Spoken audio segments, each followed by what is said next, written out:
మరి టీడీపీ కూడా సంబరాలు చేసుకుంటా ఉందని చెప్పి చెప్తా ఉన్నారు చాలా మంది. ఆ సంబరాలు ఎంతసేపు అంటే రేపు మధ్యాహ్నం వరకు వాళ్ళు ఒక ఫోబియా లాగా వ్యాధి లాంటిది వాళ్ళకి సోకి మనం కూడా గెలిచామని చెప్పుకోకపోతే ఈ నైట్కి ఎలాంటి ప్రమాదాలు జరుగుతాయని భయంతో మనం కూడా గెలిచామని చెప్పి చంద్రబాబు నాయుడు చుట్టూ చేరి మనం కూడా గెలిచామని చెప్పి చంద్రబాబు నాయుడు 10 సార్లు చెప్పినట్టున్నారు. కాబట్టి వాళ్ళందరూ సంబరాలు చేసుకుంటా ఉన్నారు. రేపు మధ్యాహ్నం తర్వాత చంద్రబాబు నాయుడు స్టేట్మెంట్ ఎట్లా ఉంటుందంటే వైఎస్ఆర్ పార్టీ గెలవటంలో కీలక పాత్ర నేనే వహించాను, కాబట్టి మీరందరూ కూడా గుర్తుపెట్టుకోవడం చెప్తారు. అది ఎలాగనే ఉన్న మీడియా మిత్రులు అడిగితే ఏం చెప్తాడంటే మేము ఓడిపోవడం వల్ల వాళ్ళు గెలిచారు తప్ప మరో మార్గం లేదు దీనికని చెప్తా ఉంటాడు. కాబట్టి ఇలాంటి వ్యక్తి ఎంతగానో డేంజర్. కాబట్టి మనం చూసాం కుప్పంలో కూడా గతంలో వెనకబడ్డ చరిత్ర.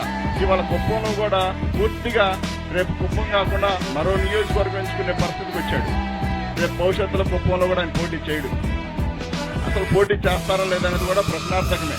కాబట్టి జగన్మోహన్ రెడ్డి గారు పాలన ఎలా ఉంది, ప్రజలు ఆయన వైపు నుంచి ఏం కోరుకుంటా ఉన్నారనేది మనందరం కూడా చూస్తా ఉన్నాం. ఇంత గొప్పగా తీర్పునిచ్చి రాష్ట్ర ప్రజలందరూ కూడా ఎక్కడా కూడా చిన్న ఇబ్బందులు వచ్చినప్పటికీ కూడా జగన్మోహన్ రెడ్డి గారు పట్టం కట్టిన దాంట్లో వాళ్ళందరూ కూడా భాగస్వామ్యులు. కాబట్టి ప్రజలకు మేలు చేసే దాంట్లో జగన్మోహన్ రెడ్డి గారు ముందుంటారు. కాబట్టి భవిష్యత్తులో 20-25 సంవత్సరాలు ఉన్న రాష్ట్ర ముఖ్యమంత్రిగా జగన్మోహన్ రెడ్డి గారిని మాత్రం చూడటానికి జనం ఇష్టపడతా ఉన్నారన్నది దానికి నిదర్శనంగా ఈ తీర్పు. కాబట్టి రానున్న రోజుల్లో ఇప్పుడు 90%, 85%, 87% అని చెప్పుకుంటాం. మనం అందరం కూడా రేపొద్దున ఖచ్చితంగా అన్నట్టుగా మనకు గుర్తు ఉంటుంది, ఫ్యాన్ గుర్తు. ఆ ఫ్యాన్ గుర్తు మరి గతంలో జగనన్న ఒక అవకాశం ఇవ్వమంటే అంటే 5 మీద తిప్పండి ఫ్యాన్ అంటే మీరు ఏకంగా రాష్ట్ర ప్రజలందరూ కూడా 151 మీద తిప్పారు. కాబట్టి ఆ ఫ్యాన్ గాలి దెబ్బకి చంద్రబాబు నాయుడికి మధ్య భ్రమించి ఏవేవో మాట్లాడుతున్నారు. కాబట్టి ఆ 10% కూడా గెలిచి వెళ్లే పరిస్థితి ఉంటుంది రేపు భవిష్యత్తులో. జగన్మోహన్ రెడ్డి గారిని ఇప్పుడు యంగెస్ట్ గా మనం అందరం కూడా చూస్తా ఉన్నాం.